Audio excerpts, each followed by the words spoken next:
মসজিদের নামাজের আওয়াজ যেন বাইরে না যায় জানালো নবদ্বীপ পুলিশ। ইমামদের ডেকে জানিয়ে দিল নবদ্বীপ থানার পুলিশ প্রশাসন। আজ নবদ্বীপ থানার পক্ষ থেকে নবদ্বীপের প্রায় 40টি মসজিদের ইমামদের নিয়ে একটি সভা করা হয়।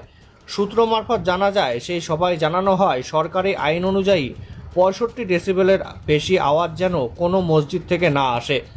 এরপরেই নবদ্বীপের বাহিরচড়া এলাকায় দেখা যায় নামাজের মাইক খুলতে। এই বিষয়ে সভায় আসা বাহিরচড়া মসজিদের ইমাম তৌহিক শেখ জানায়, আমাদের বলা হয়েছে লাউডস্পিকার মসজিদের ভিতরে দিতে এবং এই শব্দ যেন বাইরে না আসে। আমরা শুধু জানতে চাই এই শব্দের পরিমাণ কতটুকু কমাতে হবে।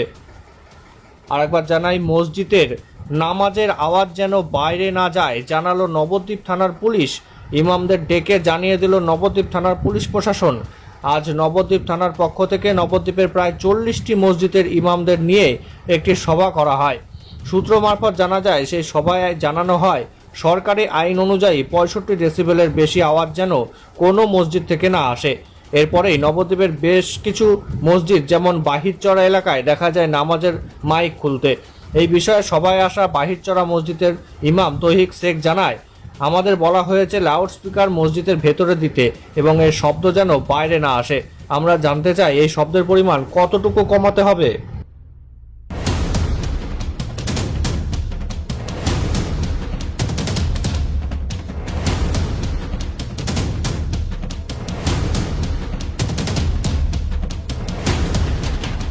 আমাদের আওয়াজ সম্পর্কে জানানো হয়েছে এবং মসজিদের আওয়াজের সাথে সাথে বলেছেন যে মসজিদের দোতলায় যাদের মাইক আছে সেগুলো নামাতে হবে।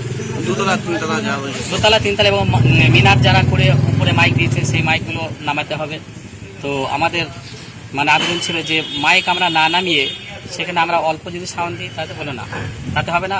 প্রথম আমরা বার্তাটা দিচ্ছি যে মাইক নামাতে হবে। যদি মাইক না নামানো হয় পরবর্তীতে আমরা সরকার যে আদেশ দেবে সেই হিসাবে আপনারা ভোট দিন বা যা করবেন সেটা আপনাদের। আচ্ছা, এই যে আপনাদের যে বলা হলো, এটা কি আপনারা কি বলবেন, আপনারা কি চাইছেন?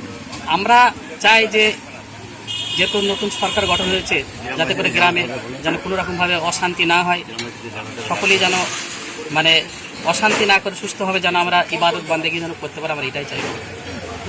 আপনার নাম? আমার নাম রায়হান আলী, ফকিরডাং গোলাপাড়া পঞ্চায়েতের মসজিদের নতুন মসজিদের পেশি না।